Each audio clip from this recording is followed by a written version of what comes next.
like to welcome everybody on Zoom. My name is Navneet Agarwal, and I'm here to start today's webinar, which will be about the hot topic of HPHT, or pressure-assisted high-temperature treatment of blue sapphires. So I can see that we have a full house, and people are joining us from all across the globe. Thank you so much for coming and joining us today. We will be publishing this video on NGM's YouTube channel and across our social networks. So if it's too late or something, or if you want to come back, you can always catch up this webinar later and share with your friends. So we'll start. For those who are here, our speaker on this topic is Mr. Mubashir Mansoor. He is an upcoming gemologist and a researcher in material science and physics with special focus on ultra-high temperature sintering processes. He will be joining us all the way from Istanbul, Turkey. So thank you so much. We will begin with a comprehensive presentation by our guest, Mr. Mubashir, on the basics of heat treatment of blue sapphires and the effects of pressure on this process, followed finally by a question and answer session on the topic later. Mr. Mubashir has a tendency of getting very deep into scientific background of the subject, so feel free to write any questions you may have in the Q&A box. So without further ado, we'll be waiting for a while for this time. The floor is yours, Mr. Mubashir. Let's begin. So thank you very much, and hello to everyone. Thank you very much for joining. I highly appreciate you giving us the time, especially from the friends who are from Australia. So, okay, Navneet, I would like to share my screen, but apparently you have to do something about that because it says host disabled participants sharing.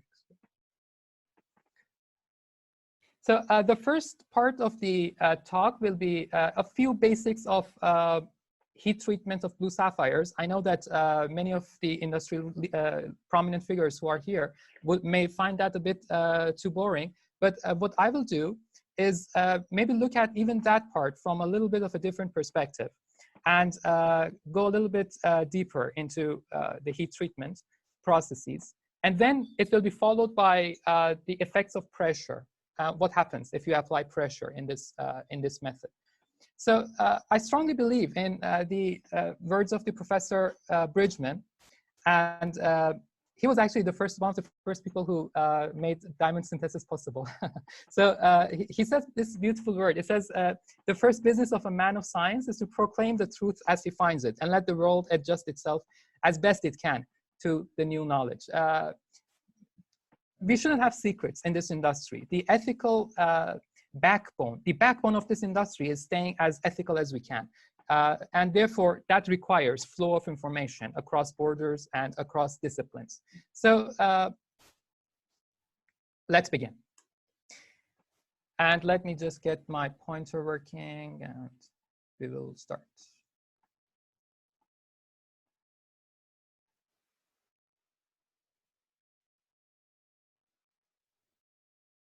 Okay, so let's first look at the different properties of sapphire. Sapphire, in a nutshell, is an extremely amazing material. It has got potential to be used for many engineering applications. It has got an extremely wide transparency range, which makes it a perfect material for all sorts of optical applications. It has got excellent high temperature properties. It is a very strong material. It is a very corrosion-resistant material, and it has got properties which many materials don't.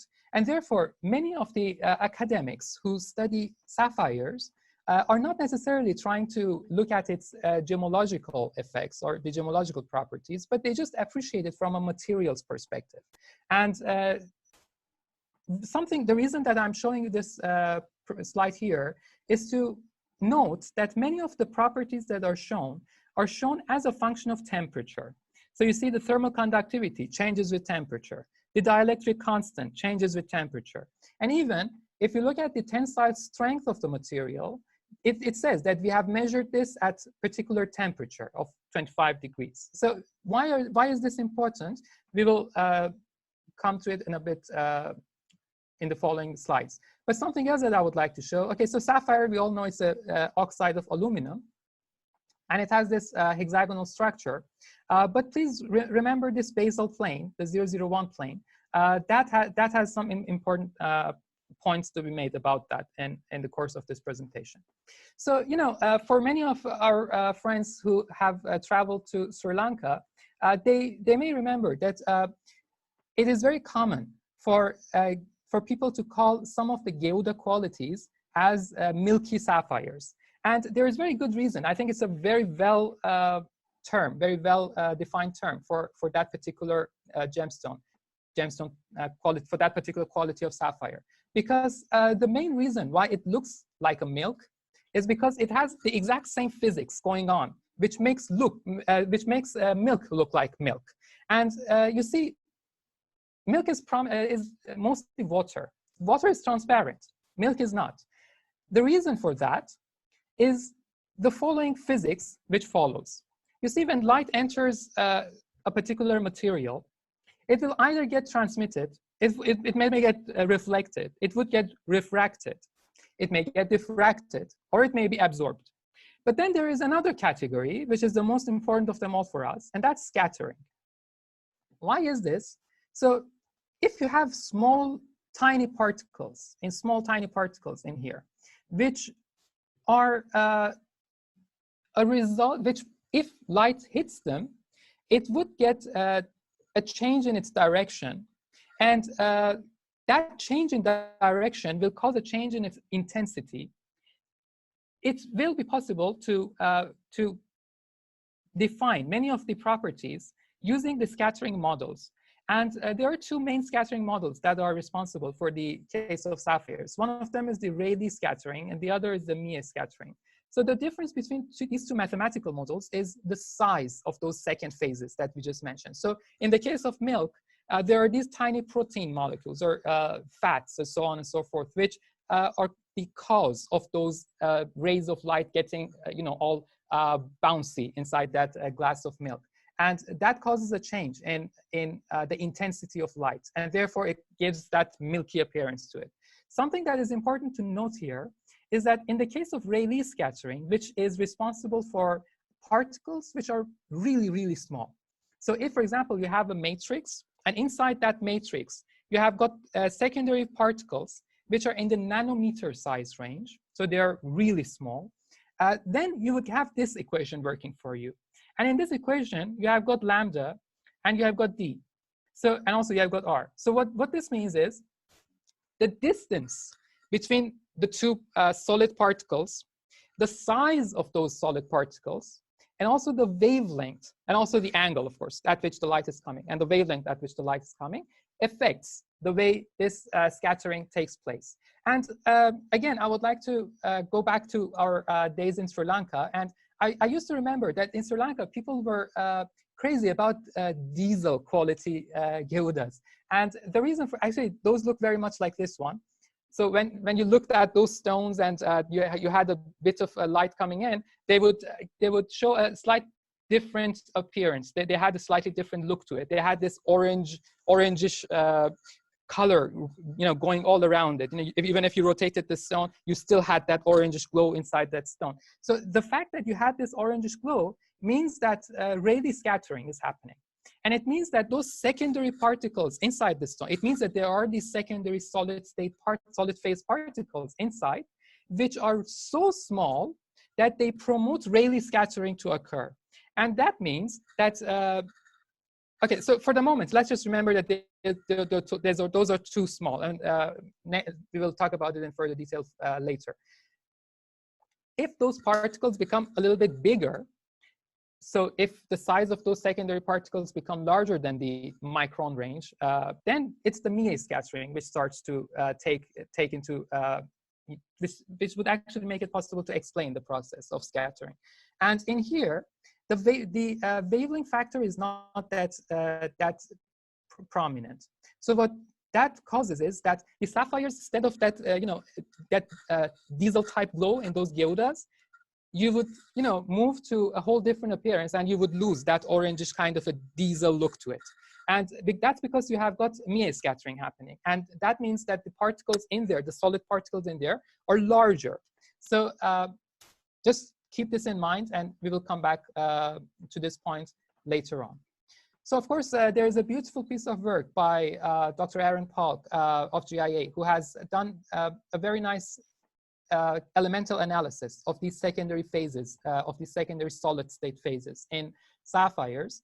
And of course, different mines have a whole different set of chemical compositions for these secondary phases in sapphire. But nevertheless, it turns out that the majority of these second phases are actually a titanium dioxide phase, also known as rutile. So one of the main purposes of heating sapphires is to convert this second phase into a solid solution. So you want to dissolve this into the crystal. And you would like to get rid of that scattering. So if, for example, you were able to dissolve that second phase inside the crystal, just like you dissolve sugar in water, so you won't be able to see it. So the same thing is happening here. If once you dissolve this material, you would get rid of this scattering phenomena, and thus a great increase in clarity happens. Now, of course, there is another reason for heat treating stones, and that's the process of filling fractures and cracks and so on. So that's also something important. And then there's also the parameter of color. So we would like to play with color as much as possible. And that, again, has a lot to do with the dissolution of these materials, because it turns out that titanium is also a very good chromophore in certain conditions. So let's just keep that in mind and move on. So I appreciate the great photographs by the Lotus Gemology, and I also appreciate their permission for allowing us to use these photographs here. So these are the photographs under optical microscope for the secondary phases which are visible under optical microscope. So these are a lot larger than what we mentioned earlier about Mie scattering and the Rayleigh scattering. So these are particles which you can actually see clearly under an optical microscope. These are large, and they may have a particular crystallographic orientation, and they may have a particular crystallographic buildup. So if you want to have a particular crystal of this sort with these secondary phases, and if you want to dissolve this into the material, then you are forced to obey the following equations. And this is actually what is happening. So, Mother Nature does not speak English. She likes to speak in mathematics. So if we want to speak with Mother Nature, we have to speak mathematics. And there is a beautiful piece of work by Dr. Fick back in 1855, which actually explained many of these processes. Of course, not necessarily for sapphires. He was studying fluids. He was actually a medical doctor, if I remember correctly. But nevertheless, or maybe a biologist, I don't remember. But it was his work which made a lot of this make sense. Now, what is happening here is, consider this, I don't know if you can see my mouse or not, but if you can see this, okay, great. So if you can consider this particular place, imagine if we were to zoom in on this particular point of, maybe let's say we zoomed in on a very, very tiny, tiny, tiny bit of that rutile. And this is what it would look like at an atomic level. So you have this particular region where you have the rutile phase. And then as a result of this rutile phase being separate, if you apply heat, then the heat, heating up the system, heating up the gemstone, would cause formation of vacancies in the crystal. These vacancies are atomic vacancies. I'm talking about these, consider every one of these as a single atom. So by heating it up, you would increase the number of vacancies available in the system. And increasing the number of atomic vacancies will promote their motion. So I'm going to use a word here. I thought not to use it because of the misconceptions about it in gemology, but it's just not possible. I mean, it wouldn't make sense. This process is actually a process of diffusion.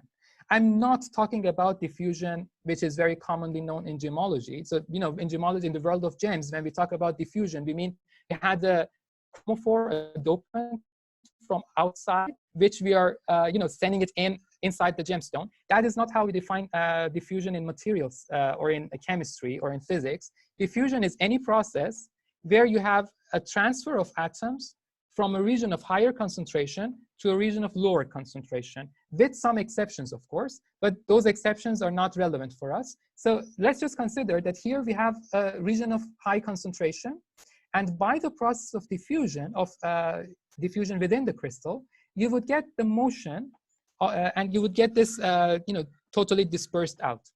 And the number of vacancies in a system, as it can be shown by this equation here, is temperature dependent. So the higher your temperature, the more vacancies you have. The more vacancies you have, the greater the speed at which you can diffuse out this material. But of course, at the same time, there is something else which is important to note. So for example, by the way, this is a nice cartoon of animated graphic of what would be happening. So, in the beginning, you have these concentration of these white ones in one particular region, but over time, they tend to, diffuse out. Although I have to add that this is actually showing interstitial diffusion, which is not relevant for the case of Geuda. This would be more like the case in beryllium, where you have beryllium moving in between atoms. But in the case of titanium, this is actually what is happening. The titanium is actually taking the place of aluminum, and that's why you really need vacancies. Vacancies are very important in the case of Geudas. So that's actually where the temperature comes in, and that actually explains why you can't do this process at 500 degrees. You just don't have enough vacancies in the system, and it's also important to note that something else is going on here. Let's say you heated up your sapphire to 2000 degrees Celsius. I mean, that's the highest that you could possibly go. You would have the most possible vacancies that you might have. But you may still get a diffusion, which is, this process of dissolving that I'm talking about. I'm not necessarily talking about diffusion from outside, I repeat once again. So let's just be clear about that.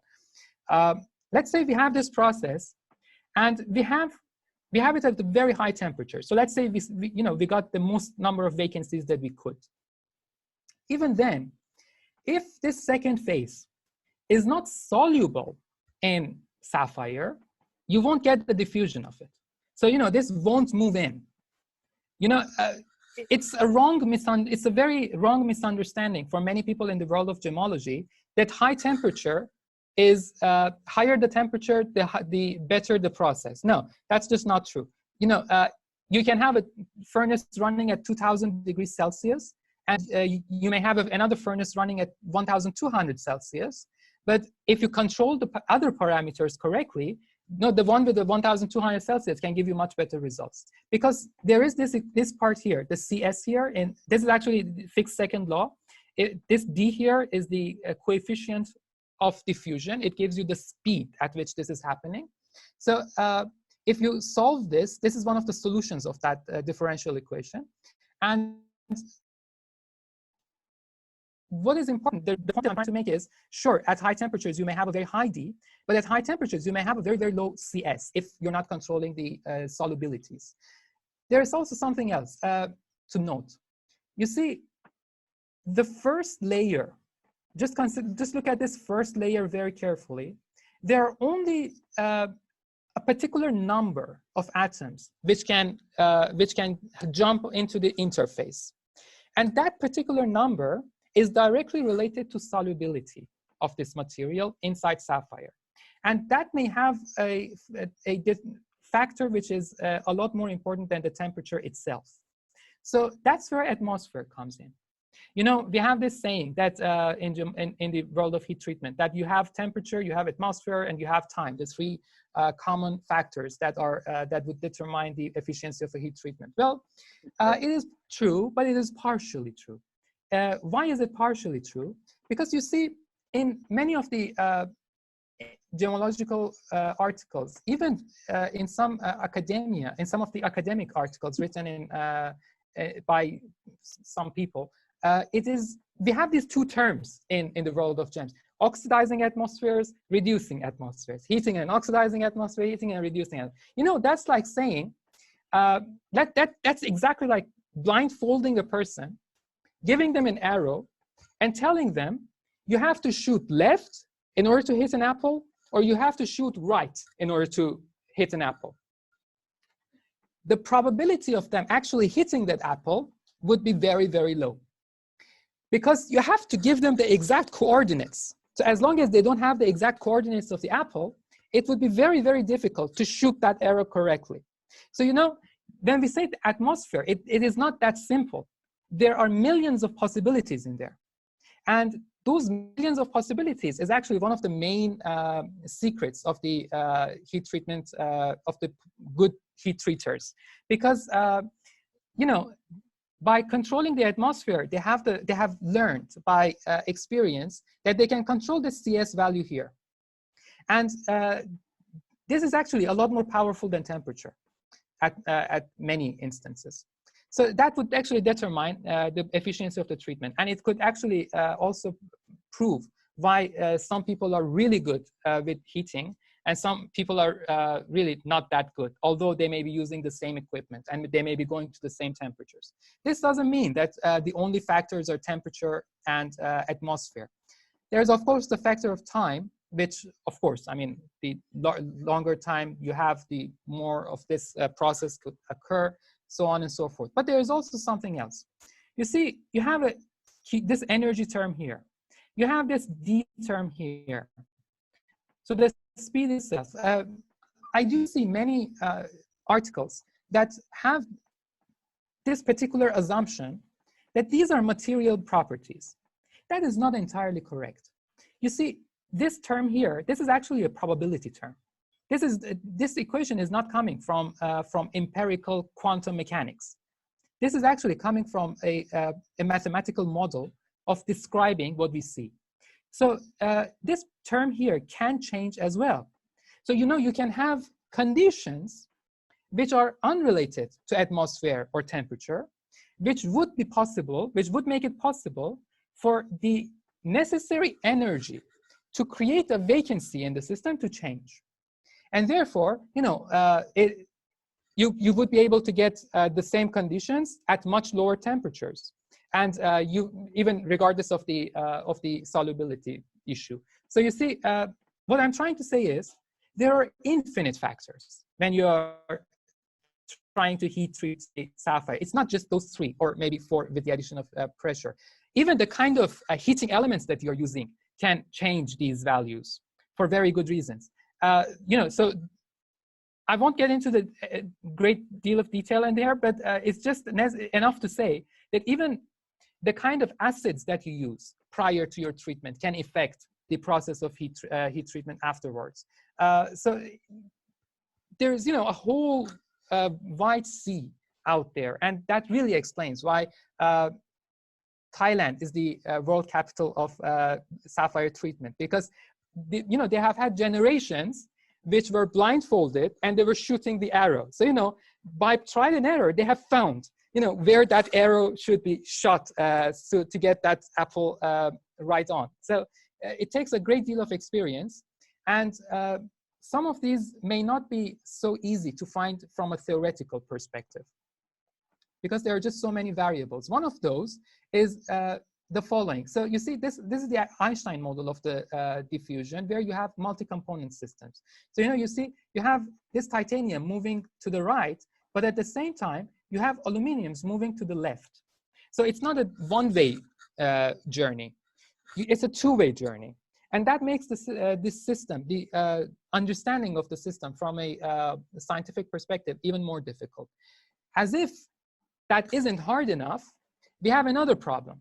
The next problem is sapphire is an anisotropic material. You see, sapphires have different properties depending on their crystallographic axes. So, for example, if you're perpendicular, if you're moving in the c-axis, it might have a different diffusion coefficient than, for example, the AB axis, or that actually makes it necessary to use something of this sort in order to understand diffusion. This is actually the model developed by Professor Gorban at Leicester University for understanding diffusion processes in anisotropic solids and anisotropic material in general. So what I would like you to, the takeaway message from this slide is that diffusion is not, I mean, the whole entire process of heat treatment of Gouda is, from a scientific perspective, the motion of atoms from a region of high concentration to a region of low concentration, which is that, so you're dissolving out that second phase. But at the same time, the factors which can change the speed, the efficiency, the amount of this material that you can actually dissolve change. So for example, you know, that you can have, if for those of us who like cooking, you know, you can have certain conditions where you would get maximum sugar. You would get it possible to dissolve maximum sugar in the water, but you know, you may change the temperature, you may change the pH, and then the solubility changes. So that's what I'm trying to say. There are so many factors in here which make the process quite difficult. Now, once you get that solid solubility, so once you have those titanium atoms over here, then energy states within your sapphire at the proximity of those titanium atoms changes. There is a beautiful piece of work by Na Patalong in Chonburi, who has done a great deal of research in what happens to those energies. And they have found that the kind of interactions happening between titanium and iron can be explained down to the quantum mechanical level, that it provides, it really explains the UV visible spectrum of the intervalence charge transfer between iron and titanium. So this is actually the responsible species for the color of blue sapphire based on these energies mentioned here. So moving on. Okay, so now we come to the process of pressure. So far, so good. I mean, we know that we can do heat treatment in order to dissolve those microcrystals. By dissolving those microcrystals, we had this ability to produce a solid solution where the introduced titanium could also impart color on a fully colorless material. Now, by the way, something that I forgot to mention, the reason why people really love these sapphires with diesel quality. Remember, I just mentioned that those show Rayleigh scattering, so that means they're really tiny. So imagine if you have this rutile phase, which is really, really small, so it's in nanometer scale, then it has a very large surface area. So because of its very large surface area, it tends to diffuse out really quickly. But if you have the milky type or the silky type, which have larger and larger second phases, it would take a lot longer, even under the same conditions, for that material to dissolve out. So that's actually the reason why people in Sri Lanka are crazy about diesel type. It's all about size. So it's the size of the second phases of the rutile. Okay, so now we come to the process of introduction of pressure. So there are reports that ever since 2009, the use of pressure started in Korea. There are lots of papers about it. I'm not going to go into detail of the kind of material which is covered in those papers. I'm sure many of our audience is already familiar with the work by the Choi and by the Dr. Preti and GRS, and also the Lotus Gemology.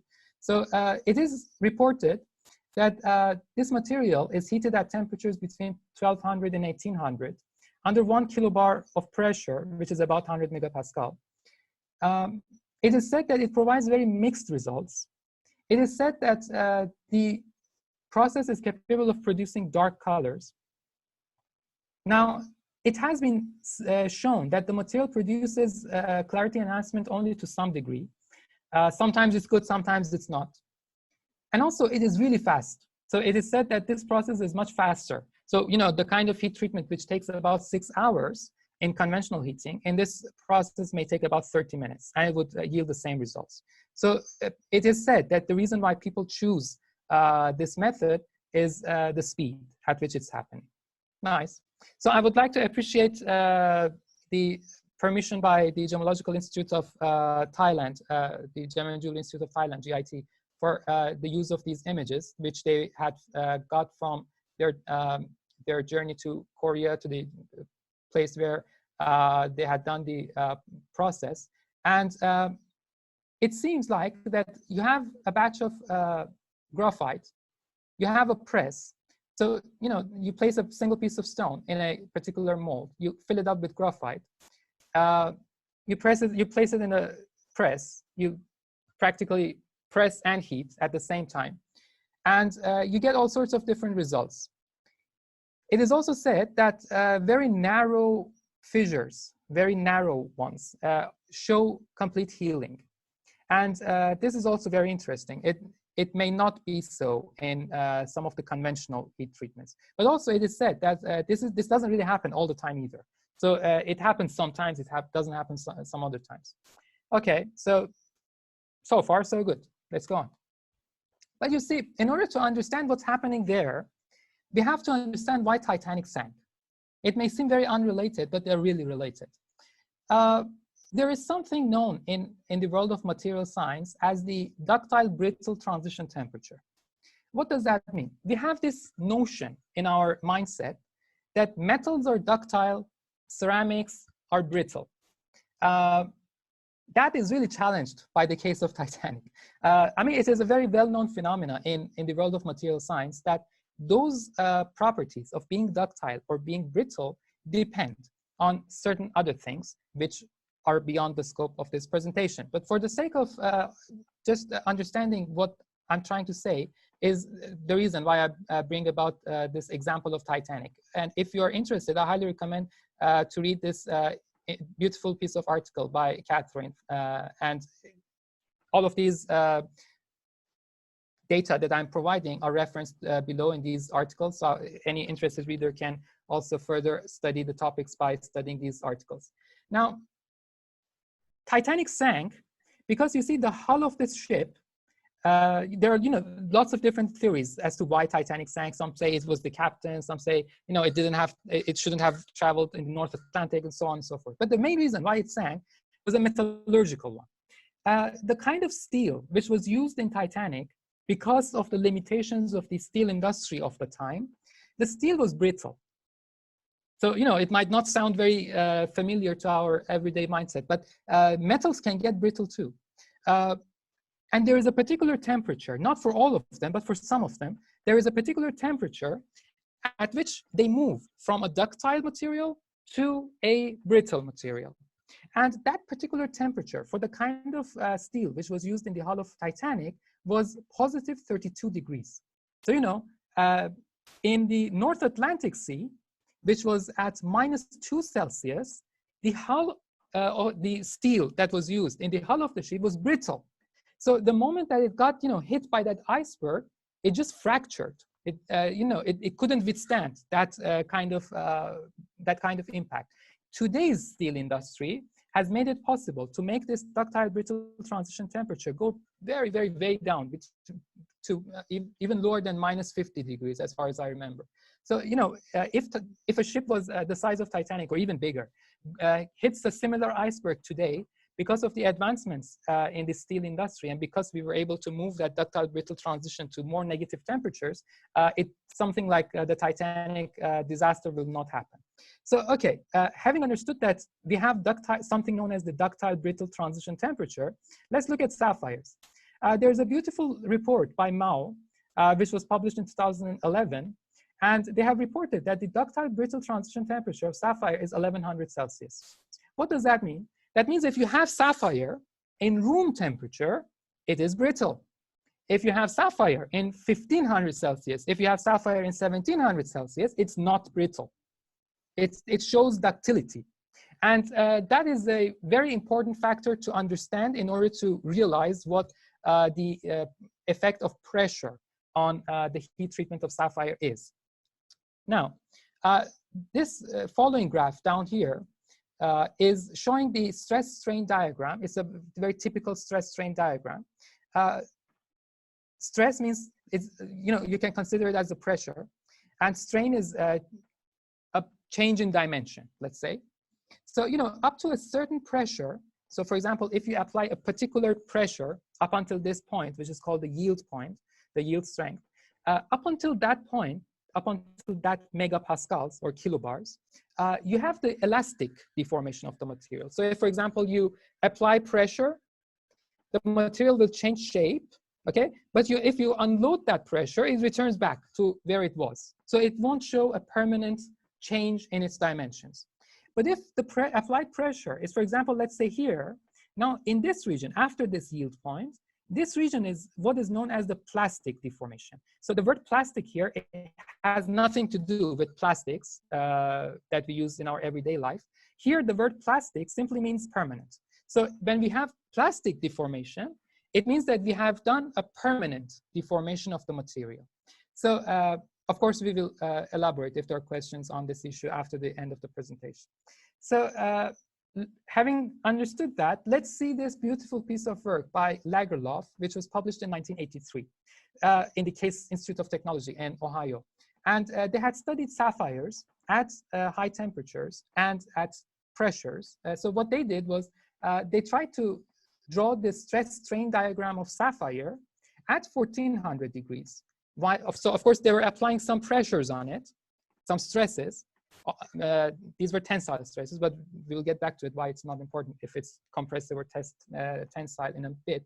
But what they saw was that even at 1400 degrees, you see the kind of pressure that you need in order to apply, in order to have, to go beyond the elastic region is just 30, a little bit over 30 megapascals.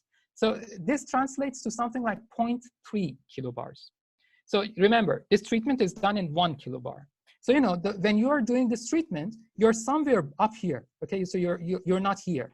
Okay, so I know that some people are raising hands, but I would prefer to answer your questions at the end of it, and we can have a detailed discussion of the topic, and I think it would be more productive in that one.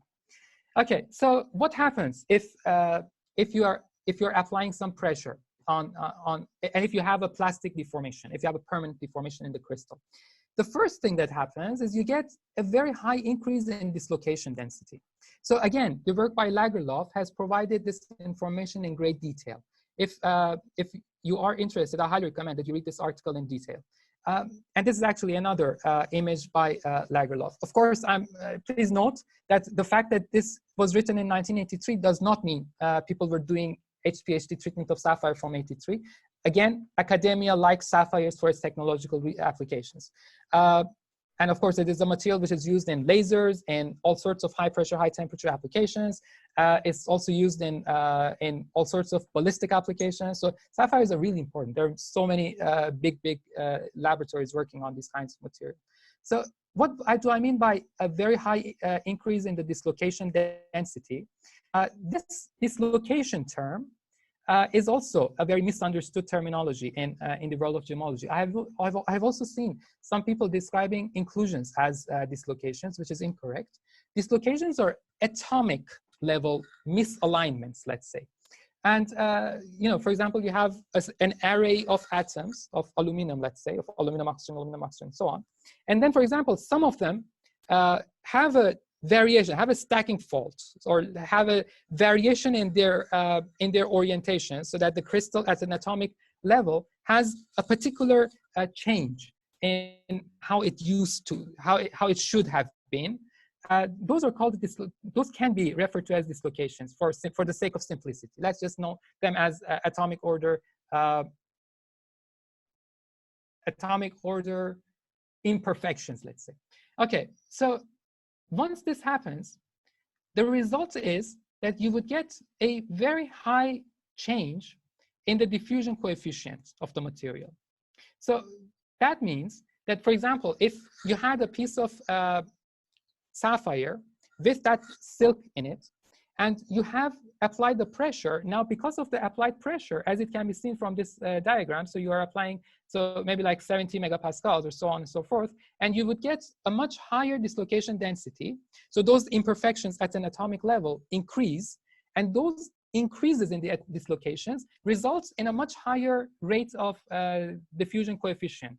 And that means that the process of dissolving that silk would become a lot faster. So just by considering the dislocation density theory by Lagerlof, this process of of this treatment being faster can be explained to a very good degree of certainty. Now, it is seen that heating of some of these material can result in healing of these thin stress halos and so on, like the image by GIT. I did a little bit of calculation. You know, we're saying that this process can result in deformation. So how much deformation are we talking about? You know, many people have done these treatments by themselves. So, you know, I've seen reports by Lotus Gemology. I've seen reports by the Korean lab, which Mr. Choi is working, or Mr. Choi, I don't remember, by Choi. And it seems like they're not reporting any kind of deformation. So that begs the question, how much deformation are we talking about? Is this something that one could see with an unaided eye? So last week, me and Mahia and Mariam were you know, putting our heads together to create a mechanical model of how we could create a deformation diagram of this material, deformation model of this material. We did a very simple calculation based on the information provided by Lagerlof and also the information which I provided in the first table up there. This model is not very accurate because we did not take the anisotropicity of this material into account. So that has to be corrected. And also there are some other simplifications that we have done for the sake of time. And it turns out that this deformation that we're talking about is in micron range. So only several micrometers.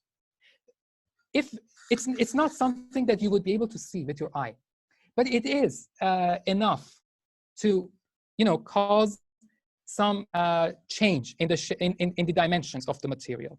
Now, I would like to show you something else. This model that we made was for the case of having, sorry, let me show you like this. Let's have my pen. Okay. So let's say we were applying a pressure in this form. This is what we calculated here. And we said, let's keep this pressure at 1 kilobar. Okay. So at 1 kilobar.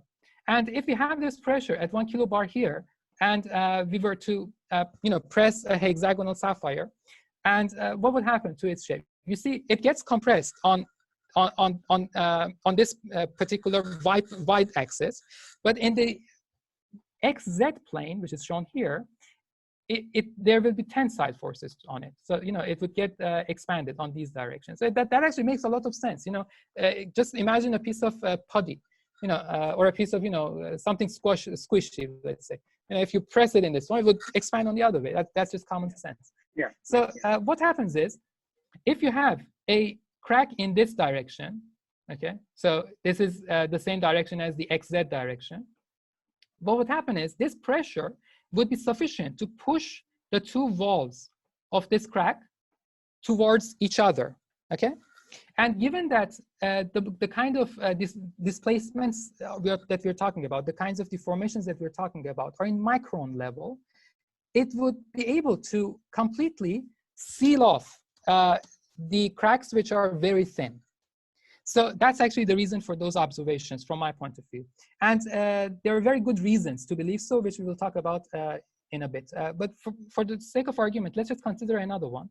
Let's say that you have another piece of crack, which is not in this direction, but in this particular direction. So let's say you have a crack here. Okay, so you know this crack is in, let's say, in the YZ plane. Okay, so now you have the two walls of this crack being pulled apart, okay, if you have a uniaxial pressure. So in this case, you will not have a healing of your fracture. So, you know, you have to have a fracture which is thin at the right place with, you know, everything aligned. So you have to have all the stars aligned for you to get that healing going on. And that's actually the reason for, you know, seeing that some of those are getting healed, some of those are not getting healed. This is actually a very nice animated movie. So let's just go back and come here. So you see, you have the pressure applied, and as a result of the pressure, the walls of the crack would touch each other, and they would get what is known as diffusion bonded. Now, this is a very, very widely used method in the world of material science for welding two pieces of the same material, which are ceramics. I mean, for example, you can have two pieces of sapphire. This is actually a method which is used. By the way, there is a very nice patent on it. it's a USSR patent back in 1987. That what people did was they had two slabs of sapphire. They just, put them on top of each other. The interface is really important. So they would polish the interface to a great accuracy, with great accuracy. So you see these roughnesses that you see in this animation in the beginning, these roughness on the surface is actually something that you will not be able to see it in an optical microscope. These roughnesses that we're talking about are only visible under maybe an electron microscope. So it's a very good polish. That's essential. Because if you have a rough surface, then you would have these empty spaces which would not be able to meet each other. And then there would be voids in between. So in this patent, you will be able to see that people have been using this process ever since 90s for industrial applications. So it was only maybe a matter of time until it would get moved into the world of gems. Here's another very good example. These two crystals are crystals of yttrium aluminum garnet, YAG. And by application of 98 megapascals and about 1,750 degrees Celsius, by the way, 98 megapascals is a little bit less than 1 kilobar. And what happened is they were able to get a single piece of solid, which if you check under an optical microscope, you won't even see scattering patterns. So, the potential of seeing a crack is even out of the question. You don't even have scattering centers for the industrial ones which are made to perfection. Now, in the case of sapphires, of natural sapphires, I strongly believe that it is very difficult to get this sort of diffusion bonding between the two layers. And the reason for that is the surface of the cracks are a little bit too rough for that. And I highly recommend people to study this beautiful piece of work by Ikesu in Japan, which was published in 2018. And it talks in detail about this process. These are actually pictures from his work. And I'm sure you will appreciate the beauty of this diffusion bonds with great detail. But something else which I would like to add before going on is that, you see, this process that we are talking about depends on the kind of press technology that you're using. It also depends on how professional the people who are doing this process are. So if you have, for example, a mastermind dedicated, who is dedicating his intellectual power to solving the issue, there is great potential to resolving the problems which I'm mentioning. So, the fact that you get, your crack has to be in the right place at the right crystallographic orientation for that to heal and so on and so forth.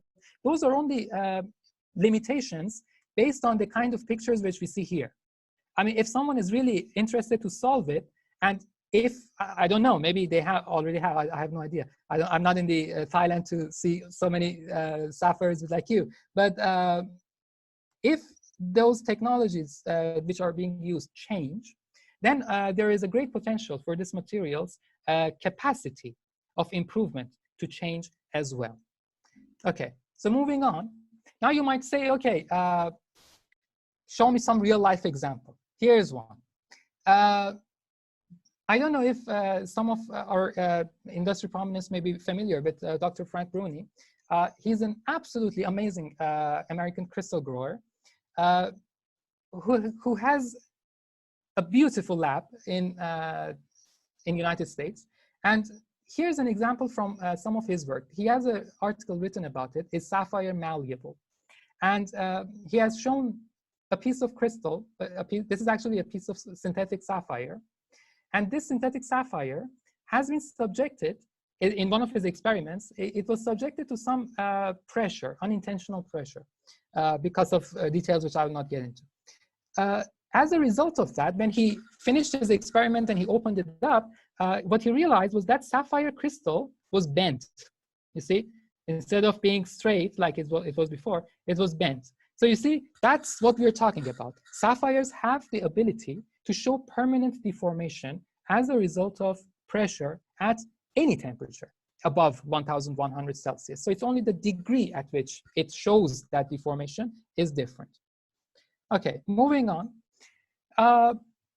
Having said all of this, I was expecting that sapphires treated in this form would show us some voids. You know, if you look at a crack which has been healed by this method, you should be able to see some voids in there.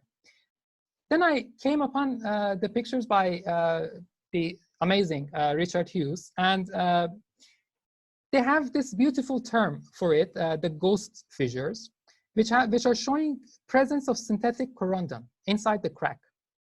And when I saw this, I got really puzzled. I thought, well, I would have been fine if these were voids, because that makes sense. You know, you have two surfaces of the crack, you know, being pushed together, but then you have these voids in between because of the roughness of the surface crack walls. So, you know, there would be only so much so that you can, you know, push them together, because, you know, based on the calculation, we would only get a few microns of deformation. But nevertheless, they were seeing these not voids, but instead they were seeing synthetic sapphire crystals inside these cracks. That was really puzzling for me. So initially I thought maybe there is something wrong with what I'm understanding here. So I sent an email to Billy, and she was very kind to provide a very detailed and prompt information about the way that the experiment was done, and why they are sure that those crystals inside those cracks are synthetic sapphire. And also there is this prior work by Nathan Renfro from GIA, who has also made it clear that there are these crystals with a very high birefringence and a refractive index, which should be very, very close to sapphire. And the micro-Raman analysis by the Lotus Gemology made it clear that those are really sapphires. So this is very puzzling. Why is it puzzling? It is clear that the fact that you have a synthetic sapphire growth inside these crystals, inside these fractures, makes it clear that you have some fluid inside the fracture, which is super saturated in alumina, just like the process of fracture healing with borax, the exact same thing. But the puzzling part is that you are not seeing these crystals of synthetic corundum growing on the crack walls. Instead of growing on the crack walls, they're growing as separate crystals. So that really makes understanding this process quite fascinating. So when we first saw this, and based on the explanations by Billy, you know, me and my sisters got together and we tried to do our best in order to understand what could be the reason for this. And I have a pretty good reason to believe that we have found the answer, and there should be a series of reactions going on which are limiting, which are not allowing the growth, the heterogeneous growth of the supersaturated alumina on the crack walls. So there is probably a barrier in there which is not making this possible. So it was quite an interesting set of calculations, and we thought this is so good that it really should be published, because it is so amazing from a scientific perspective what is happening inside that crack. So with Professor Urgen in audience, Professor Urgen, I'm really hoping that you would allow us to, you know, go ahead with this kind of a project. And it seems that there is a very good reason to believe that we have a barrier inside the crack walls, which is not sapphire, at molecular levels, which is restricting the growth of the supersaturated, you know, alumina to, which is restricting that to, you know, deposit the new synthetic sapphire on the crack walls, as it is done in the borax healing of the fractures. So what I would like to say is that please stay tuned for our peer-reviewed journal paper on this issue of why these crystals are happening, and that'll be from an academic perspective as well. So what I'm trying to say is, here we have a presentation of the alumina structure, the corundum structure, which is beautifully made by Professor Franz. And what I'm saying is, there should be a particular layer, although it may be only a few molecules in depth, in width, which is probably growing on these surfaces, and thus making it extremely difficult for sapphires to grow on these walls. And instead, they have to grow as separate crystals in between. You see, that's what I'm trying to point out. And there are very good reasons to believe why this is happening. And this actually explains many of the inconsistent information that, that is available in the gemological literature. So we will talk about this in detail at once we have published our results, so that once it goes through the peer review process, you know that it is definitely foolproof. If I go on and tell you a hypothesis, at this moment, it might not be very ethical. So here are some references that I would like to point out for people who may not have read the gemological articles on this. These, the ones with green stars, I would recommend that you take a snapshot of this slide and go through these references. And I especially recommend the work by Hughes, the Choi, and by Dr. Peretti of Swiss Lab, because they have done very impressive work, all of them. Now, some people may say that the work of Dr. Peretti and Richard Hughes may be contradictory in some senses, but there's a good reason to believe that they're both right. They're just looking at it from different perspectives. And if you really want to see this from the materials point of view, to understand the plastic deformations and so on that we just talked about, I would highly recommend the articles which are starred in red. And if you want to read about the entire thing that it talked about, so you have to read all of those papers. Out of these papers, I would recommend these ones especially, because the other ones may be a little bit too technical, and they're also on the other side of a paywall. But these ones, they're available for free, and you can download them by going to the references. It's just that the website of Dr. Froni should be accessed through web archives. His website is, the domain is not active now. So if you use the Wayback Machine of web archives, you could reach it. This material is available from 2015. Okay, so for the time being, I think this is quite a good information to get the discussion going.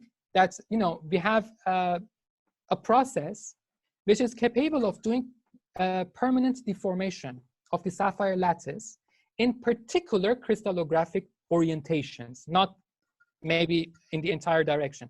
So, some people might say, we are using a kind of press which pushes sapphire from all directions, okay?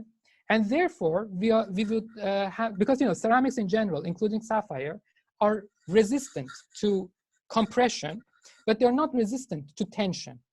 This is a property of all material with covalent or ionic bonding. So, this sort of material, you can compress it, it will not budge that easily. But if you pull it, they tend to break apart quite easily, or maybe show deformation if they are above their ductile brittle transition temperature. The reason why that is not that important in the context of sapphire is that sapphire is an anisotropic material. So even though you may be applying compression from all sides, you would still have tension components to your in your crystal at particular crystallographic directions. So that is something to note. And for here, I would like to listen to any questions that you may have, and then maybe continue our discussions based on your questions. Sure. So from now, I'll take over. Thank you very much for the interesting talk, Mubashir. It was really a lot of information from the physics and science and chemistry and everything. So much. So really, thank you so much. There's a lot to think about based on what you are mentioning. So without wasting any time, we'll get started with the question answers that we have prepared for you. So the first question, roles of inclusion in the HPHT process of sapphires. Can you explain that in comparison to the conventional heat treatment that we see in the market today? Okay, that's a good one. You see, this is very difficult to say. In case we have inclusions, it really doesn't matter if you're applying a pressure-assisted or just ordinary heat treatment of this material. In both cases, you would have a problem because remember, in one of the earliest slides, we talked about or maybe we didn't. We just I had it on the slide, and maybe I didn't emphasize on it. Sapphire has a particular thermal expansion coefficient. So if you have an inclusion in it which shows different expansion coefficient, or if, for example, you have an inclusion which has a gas, maybe in liquid form, and then as a result of the temperature, it would turn into gas, you're talking about 1,000 times difference in volume. And that the kind of build-up pressure over there is so immense that it can actually fracture the crystal with or without pressure. So the effect of pressure on inclusions may be good, may be bad, depends. So it really depends. But overall, I would say that it may not be that good for inclusions. In the case of included material are never good to heat, but in case of the presence of pressure, it might be even worse. Right. Gotcha. Because you have deformations within the crystal, so that makes things even worse. Yes, it makes it a little complicated. So why is this HPHT treatment mostly carried out with Sri Lankan material, Ceylon stones? Is this something to do with inclusions, the types of inclusions? Can you explain our people a little bit about the viewers about what types of inclusions are characteristics and maybe some things that help with the HPHT process for these Sri Lankan stones? Okay, so that's another good point. I strongly believe that this treatment is a lot more effective on Sri Lankan material. And the reason for that goes beyond inclusions. It has to do with its trace chemistry. Remember, we talked about, I did show you a picture that people are using graphite and so on and so forth. This is actually a too complicated topic to open up. But what I would like to say is, if you have a material which is already too dark, for example, from, let's say, from Diego mines or from the Australian mines, which already has a good blue color, and you apply this treatment on it, you would get a significant solubility of titanium in it. So that significant solubility would mean that you would get even darker colors. So that's not good. People don't like that. Sri Lanka sapphires are, on the contrary, have the perfect trace element chemistry in order to show good results as a result of this process. There is also another factor which makes me believe that metamorphic material might be better suited for this sort of application if and only if the kind of technology used is only the one shown by GIT. So we have a question from somebody, and it's kind of related to this. What about Madagascar material? Is it kind of on the same level as Sri Lankan, or is there any sort of distinguishing things or aspects that you can point out at this point? So if you have material from Ilakaka, let's say, I would say that is excellent to work. I mean, that material would be quite a good material too. But let's say if you have material from Diego, from the northern Madagascar, then that might not be such a perfect candidate. Although, let me add the following. We are talking about the blue sapphire treatment. There is absolutely no restrictions on applying this method on, let's say, yellow sapphires or pink sapphires, or on sapphires which don't have that problem with color. So you see, in case of blue sapphires, sure, there is that problem that we don't want it to get too dark and so on and so forth. But you know, if you were to use it for, let's say, pink sapphires, sure, there's nothing holding you back. Right. Okay. So, you know, just another question I have a couple questions, but the next one I have is about, you know, HPHT has already been in the market, like you said, and also we have discussed, we've seen on Lotus Gemology site since 2009. So, you know, the market tends to accept such things because of the high market penetration. Our industry is a little laid back, I would say, in that sense. Like Mr. Richard Hughes has mentioned, for example, when traditional heat came out, it was years later. Like literally years later, they discovered it. So it was grandfathered as traditional. And on another hand, we had the beryllium diffusion. So the beryllium diffusion, we all know, soon was identified by the gemologists. And now we see the trade is very, very critical about this treatment. So it's completely a different thing. Do you think, Mubashir, that this is why the HPHT is an accepted treatment in today's world and people are not so worried about it? I think you're right. I mean, not completely though either. I mean, sure, there are aspects to your thesis which I completely agree with, but there is also another one. You see, the process of HPHT is a lot more complicated in comparison to the process which was done in, let's say, the beryllium treatment. I can see that Professor Zuhal has also joined us. So thank you very much for coming, Professor Zuhal. She would be the excellent expert to, maybe analyze the physics behind those two differences between the case of, beryllium and the case of the intervalence charge transfer. But regardless, the simplicity of the beryllium treatment allowed it to have a significantly large influx of material, and that just alarmed people. I mean, actually, there was a very beautiful webinar by Vincent Paradio and Justin K. Prim, and they had invited a very valuable geologist from Australia. So I would highly recommend for this particular answer especially to check their webinar. And it was just a few days ago, and I really enjoyed it. It was perfect. They were mentioning about the beginnings of the beryllium treatment, and it seems like for as long as people were not doing this sort of treatment on the pink sapphires of Ilagaka, which resulted in those patparacha colors, the industry had no problem with it. It was just going by, and people had not noticed it. But once you got this influx of new material, which was not the same as it used to be, then things changed. So I think the fact that this process of HPHT is very complicated makes it very difficult for this material to penetrate the market that easily, unless and until some very significant changes occur in terms of the way people are doing this treatment. I don't know the kind of technology which people are using.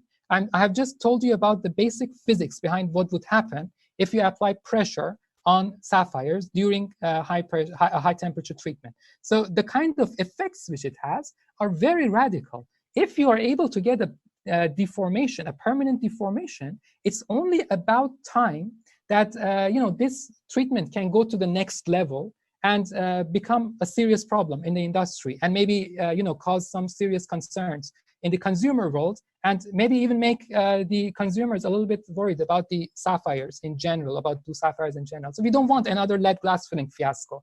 I mean, this industry is already struggling. Let's not make it struggle even more. So, I strongly believe that the GEM labs should be very cautious about the process, and they should be very vigilant about the way that it is progressing. What I would like to add here is an experiment that we had back in 2016. We have some very high temperature interesting application for our own experiments. And in one of those experiments, we needed some material to insulate two electrically conductive layers from one another. So in between, we needed an insulator, an electrical insulator. And the process was happening at about 2,200 degrees Celsius. But at that point of contact, our temperature was about 1,000, maybe 800 something. Now, if those two layers would touch each other, we would have a problem. And the experiment would be ruined. So we were really looking for something which we could put in there to act as a barrier so these two don't touch each other. At the time, I did search a lot, and it was a kind of experiment that had already run late, and we wanted to do it as soon as we can. And I started looking around, and I thought, well, I can't find the kind of material which is used for that application in my vicinity. And I had to order it from abroad, and it would take a very long time for that material to reach. So I thought, okay, I've got some synthetic sapphires at my disposal. Let's use a synthetic sapphire, because that would withstand 1,800 degrees easily. So I thought, okay, I would be ruining a beautiful synthetic sapphire, but I would at least get my experiment done. So I had placed it in there, and the part which was on top of the synthetic sapphire had the particular weight, of course. So that was applying some pressure on the sapphire which was beneath. After the experiment was really long, so it was like about 10 hours or so. So after those 10 hours, once we had opened the furnace, I checked those contacts to make sure that everything is fine. And I was shocked to see that I have, the places where the pressure was being applied, I had an absolute depression inside that crystal of sapphire, so significant a depression that I could see with my unaided eye. It wasn't a few microns, it was much worse. So that's the reason why I'm saying that people should be vigilant about the progress of this technology. And it's only a matter of time until the kind of pressures change, the kind of temperatures change. So like most treatments, they have usually evolved, right? Treatments keep evolving, people keep experimenting. What do you think is, or I don't think you can predict it, but what is your suggestion that is the future of HPHT sapphires? It depends on the market. Let me just make it clear. I have no problem with this treatment. It's a brilliant treatment. I mean, whoever invented this, hats off. I mean, to those first pioneers in Korea, because it's a very genius treatment. And the fact that they're doing this with the kind of technology which they are doing it based on the photographs by GIT, even more hats off. I mean, when I saw that they have got this process running in that kind of setup, I was initially really shocked, because in order to keep sapphires stable under those conditions is a serious challenge. And they're really quite hardworking people. I really appreciate their work. But what is important to note is that as long as this material is getting the proper disclosure in the market, then it would find its own place. So, you know, you don't have a problem then. You know, why not? It's a lot better than the flux healing method from my perspective, because you know, it's the next level. It has no problem as long as people are very efficiently disclosed, and then the market might be a lot more accepting as well. If the market is not aware of it, and this material, you know, keeps getting sold as traditional heat-treated material, and then the technology improves, and you might have a lot more deformations in the crystal. So that would make it a problem, and that would be a problem for the entire HPHT treatment in general. And a very good example is the beryllium treatment. That too was a very good treatment in many respects. But the fact that it got so much of a bad reputation was because of the unethical behavior which was done in the beginnings of that treatment, and that just ruined it for everyone. I mean, I would love a Songya sapphire, which is beryllium treated, and it's beautiful red colors, orange colors, paparazzi colors, with such affordable prices. But that is only possible if people go about this treatment efficiently. And there are examples of it. There are some people who are doing heat treatments, and even prior to you know, sending their material to the market, they've called Gem Labs and they say, okay, we have this process, let us explain it to you. There was a very good example of it in Thailand, which I remember I had read in one of the GIA articles, where the Gem treater had actually called the lab, and they had introduced the new material, and so that everyone was ready for this new material to enter the market. And that's the ethical way of doing it. So, you know, I mean, it is, you're right about that. So the problem that we're also having is that there are only a few labs that are giving a call on these certificates. So not all the labs we know that are reputed and have the capacity are able to do it at the moment for these HPHT sapphires. So why do you think, why is it so difficult for them, for the other labs to not be able to call and make a call on these HPHTs? Very good point. The reason is gemology is based on statistical information, unfortunately. So, you know, a great deal of what gemology is based on what we have already seen in the market, or based on statistical studies of samples we send to heat treatment facilities. And then Gem Labs might get those heat treatments back, and then study how can we differentiate these from the rest, and then go about accordingly. But you see, the problem with that is it really makes it difficult. If there is a slight bit of difference in the treatment process, then it would be very difficult to identify this material. I'm not the best person to ask why some labs are not able to do it, because that should be something that you might want to ask from the gemological labs, not me. But I hope that this material does find its own place in the market, and I really hope that the market accepts it as well, because it's a gorgeous material in terms of its scientific. I mean, scientifically, it's a gorgeous treatment. And there is a lot of room for improvement.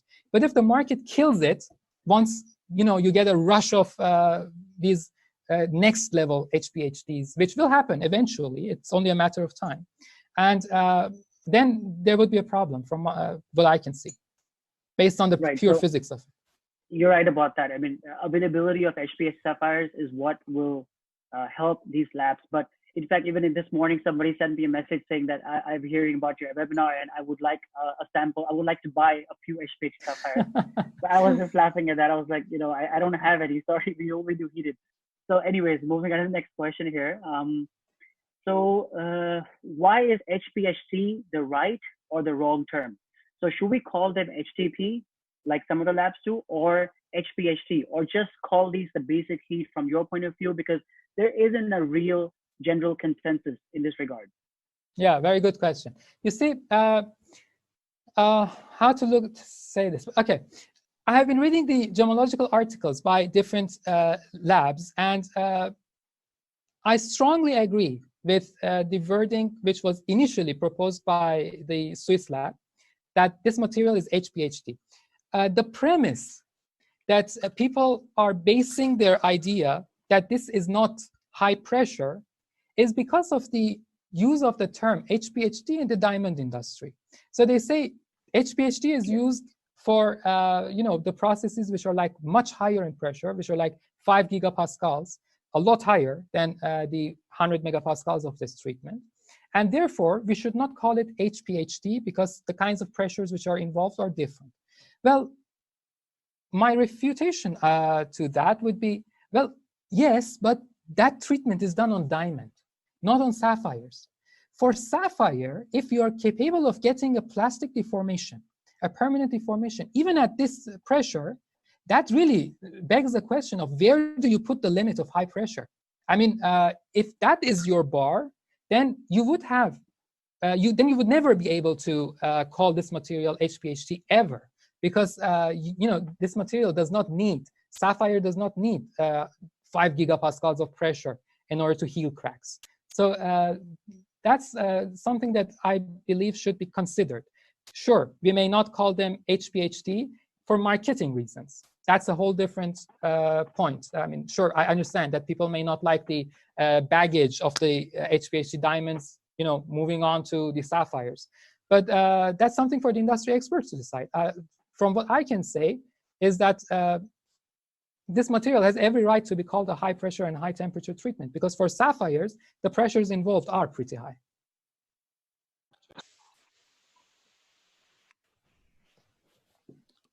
Is that satisfactory? Yep. So we have another question, a couple of them actually. So is the FTIR spectrum the best way to detect the HPHT blue sapphires? I would say yes and no. Yes, if the kind of techniques which are being used are the same as those which are being used today, then yes, one might say that this HPHT treatment might end up with a particular peaks in the FTIR and so on and so forth. And that might be used for the use of the detection. But the problem is, if you use a slightly different setup of the heat treatment process, look, those peaks that people are talking about in the FTIR range have nothing to do with pressure. They are an indirect consequence of this treatment, of the equilibrium of gases which form in that die, in that press machine. So if that equilibrium of gases would be changed, you would have a different FTIR spectra, and you would, not necessarily have the same peaks. One of the best things that these heat treaters might try, just a thought, is replace graphite with something else, the graphite that they're using.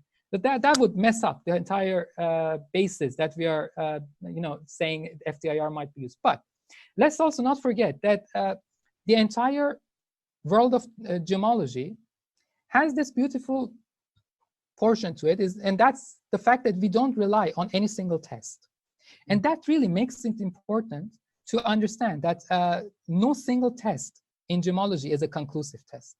You bring about a series of observations. I strongly believe that microscopes are your best friend in these cases. And sure, I mean, okay, remember those ghost fissures? Those ghost fissures, for very good reasons, I believe will remain a very serious challenge to remove. for the heat treaters. That is something that would be maybe impossible to get rid of. So maybe you should, consider those instead of FTIR as a much better way of detecting these. Also, I would like to add that this doesn't mean that you shouldn't use FTIR, because it's a combination of all those tests which can provide conclusive information.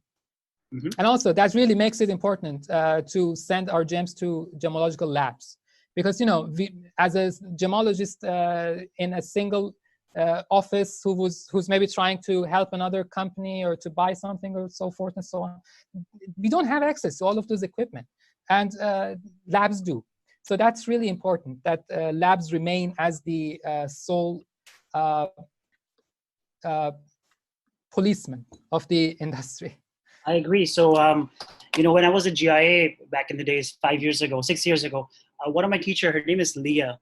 She always said microscope is a gemologist's best friend. And she would explain a little bit, obviously not much in depth, but she would say every stone that comes in, these 3 gemologists take care of, call every stone individually. And then the final conclusion, if 2 out of 3 go for it, then it's finally concluded as per. So I agree with you that these laboratories are the best place for testing them. And so this brings also to one of the questions that Mr. Adolfo has asked, and it is, what kind of spectroscopy, FTIR Rahman, responses would we have with these plastic deformations? So this is regarding your slides.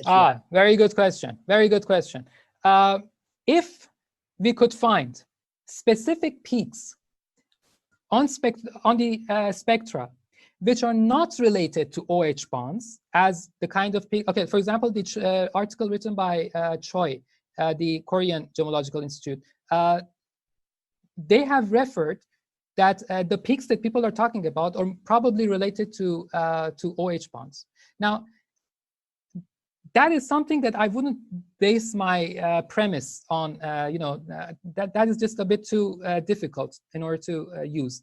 But if, as the amazing question comes, if we could find some spectral method which would give us the indication of a plastic deformation in the material, then that would be perfect. That would be the holy grail. And I think a lot of physicists should start working on this. There may be some peaks somewhere along the spectrum, but they're not reported anywhere in the literature. I did check a little bit on if we can find other methods of spectroscopic methods which could give us a direct indication of the plastic deformation in the sapphire. If we do find it, that would be the holy grail. So I completely agree that the question is spot on. And I hope that some physicists start working on this, like Professor Zuhal, who is here with us right now, and hopefully get good results on it. I hope it does occur and it's not impossible. There can be lots of theoretical calculations based on the quantum mechanical effects which occur as a result of those deformations, which could change the energies within the crystal and maybe provide some special spectra somewhere around the electromagnetic spectrum. So we'll have to wait and see. That's why I'm saying the labs should be vigilant about it. Start preparing for a storm maybe. So since at GIA, a microscope was one of my best friends, I would like to ask you a question. So you mentioned dislocations increase in the sapphire. Can we see those dislocations under a microscope and use that as evidence of HPHT? No, unfortunately we can't. Dislocations are atomic level displacements. So, you can't have an optical microscope and look at dislocations. You would need transmission electron microscopes to look at it, or maybe sometimes scanning electron microscopes. But also those methods are destructive methods. So, you can't place a $100,000 sapphire in a scanning electron microscope, cut it in slabs and, maybe prepare a sample for it. That won't be possible, unfortunately. If it was possible, then it would be the holy grail. But there are some recent advancements in the field of microscopy. So it is possible that that might be a topic of a whole different presentation sometime. But there are some very interesting researchers who are developing these next level microscopes, which are even capable of pinpointing nanometer size changes, nanometer size precipitates, and so on and so forth in biological systems. So they're not cutting the cell in half, but they can, by using some interesting microscopic methods, they can create a 3D map of where these material are. I think it was developed in Princeton a very while ago. It was also published in the journal Nature. And I think it was in Nature, yeah. So I think people should still consider that a gemologist's best friend is his or her microscope, but maybe in future we might not be relying on our optical microscopes, but we might go to a next level of microscopy. So I strongly believe that spectral methods have a limitation, and if someone has really put their mind on changing those spectra, they can do it. It's based on, most of the time, on impurities within this crystal, and that's something that a smart person can change. Mm-hmm. All right, thank you so much for that. So, many of our listeners today, I think, are curious about to understand the durability of these HPHT sapphires. Nice. Some of them have a jeweler background, some of them have a different background. So we're getting these questions about kind of understanding the durability. So Lotus Gemology actually has conducted some of very nice experiments on the testing of durability of these, compared to the traditional heat-treated blue sapphires, and have concluded that the durability problems of HT plus P treated sapphires could not be substantiated by tests, which were carried out by several laboratories. So what are your thoughts? Yeah, so I saw two papers in this regard. There is the claims of Dr. Pretty in Swiss lab, who says this material is going to show some problem in terms of its durability. And then there is the test by Lotus Gemology, which says, no, that may not be the case. So I think they're both right. Why? Why am I saying that? The reason for that is, you see, when you are applying pressure, okay, let me give you an example from metallurgy. You may have seen these old movies of ironsmiths who have these swords, and they have a hammer in their hand, and they're putting it in the fire, bringing it out, and they're hammering it. So what they're actually doing is they're work hardening the material. What happens as a result of work hardening is that the yield strength of the material increases. So the material would actually become more difficult to deform as a result of work hardening. But at the same time, usually it is possible to say that with the increase of the yield strength, the fracture toughness of material would decrease. So it means, for the case of sapphire, which is brittle at room temperature, but that doesn't apply to steels usually, but for sapphires which have a brittle behavior in room temperature, what happens is, if you have applied some plastic deformations on it, it should show a lower fracture toughness in room temperature. So from that perspective, Dr. Pretty may be right. But also, there's something else that is going on. The kind of difference that we're talking about, I didn't see in any of the reports by either Lotus Gemology or the Swiss lab for any numerical measurements of the mechanical behavior. So, they're just talking about some qualitative tests, which may not be the best way to approach this. So, if I were to test this material, what I would do is, get a piece of synthetic sapphire. I would never test the mechanical durability of HPHT on natural sapphire, because you have so many factors in natural sapphire. You may have inclusions, you may have some defects, so on and so on. It's a complicated world in natural sapphires.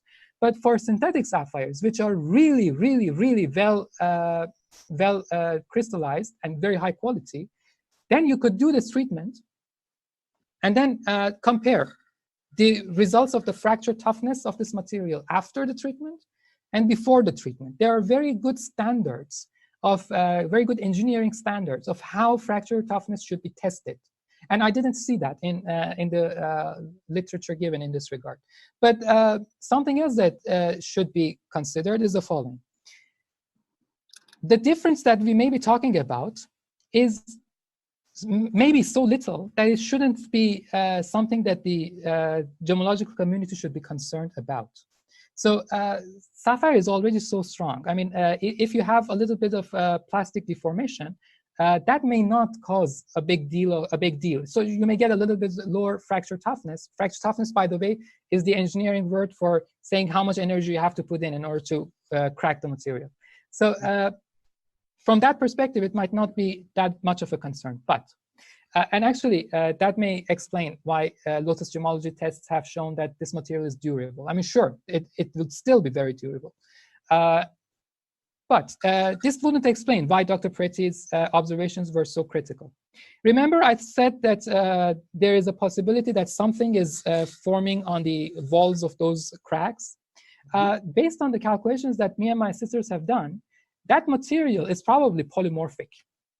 What does that mean? It means that the kind of material which is building up on the crack walls will show changes in its crystal structure as a function of temperature.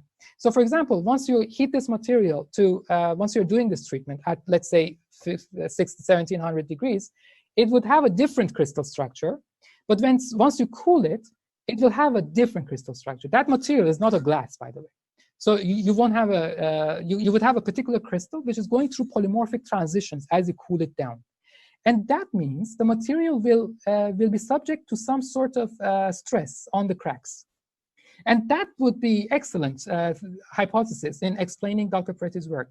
And he has other reasons for believing, I mean, based on the article that they have written, there are other reasons to believe why he may be very, very right on this. And at the same time, it may be the case that the samples that were tested by Lotus gemology did not have that polymorphic material in the cracks buildup for reasons of variations in the heat treatment process. So there aren't very good descriptions. So, you know, the only thing that I read was that this treatment is being done, but how was it done? The kind of temperatures applied, the kinds of, you know, any chemical soups that might evolve, thermodynamic buildup of the system, mechanical tests after the process, those are missing. And therefore, I think the jury is still out there. But regardless, it shouldn't be a big deal, because even if, you know, that polymorphic material buildup and so on, that could be solved with some advanced chemistry on it. So again, that too is not a consequence of pressure. It may be a side effect. So the problem in durability may be a side effect of the treatment, but not directly related to the application of pressure. So I hope that explains it. Yep, that does. To the best of my knowledge at this moment. Pretty clear, yeah. You have a lot of information for sure. We have a couple, two more questions so far from other people that we have not answered. So they say the HPHT process produces mostly royal blue color. Is that true? I don't know. I mean, it has the potential to do it for sure. Does it produce royal blues? It can, it sure can, if the kind of material that you put in has the right trace chemistry. But if, for example, there isn't sufficient titanium in the material as the precursor chemistry of this stuff, or if, for example, you have too much of it, then this doesn't apply. So if you, for example, there are very good photographs in Choi's work of the kind of material before and after the treatment. So I would recommend that you read those papers, and you can see that all sorts of colors are appearing. It's not correct to say that, you know, whatever you put in, you get royal blue. That's not the case. No, you're right. You're right about that. It's not conclusive, and it's not very easy. Otherwise, everybody would be doing it. So another question, this person is working in Madrid with non-destructive diffractometry. Would you think we would get any answer or any response? Yes, very good point. Very, very good point. I believe that diffraction might be very helpful. And the reason for that diffraction is that polymorphic material buildup that I'm talking about. But again, let's wait for our peer-reviewed journal, so that actually that's something that we have access to in Professor Urgen's group. And now Professor Urgen is an expert on surface chemistry. So what we might be able to do is maybe use some special methods of diffraction in order to see if we can get some interesting observations. But first, in order to do that, we would have to do treatments of this process by ourselves.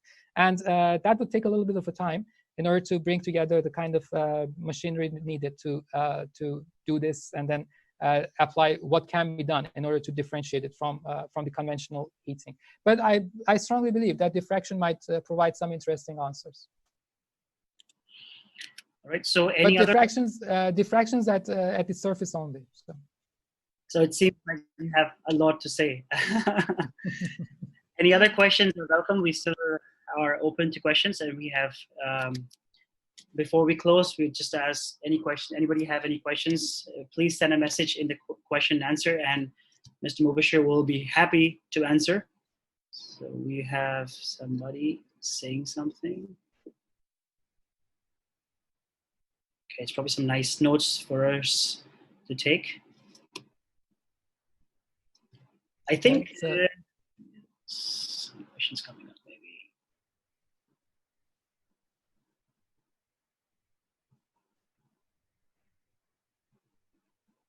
I think it's like analysis or like in their point of views. People are writing their point of view. So it'll be interesting to read that later on. Yeah, actually, I agree with the comment. You know, everything can be helpful. There is no single method that would be able to provide evidence of this heat treatment.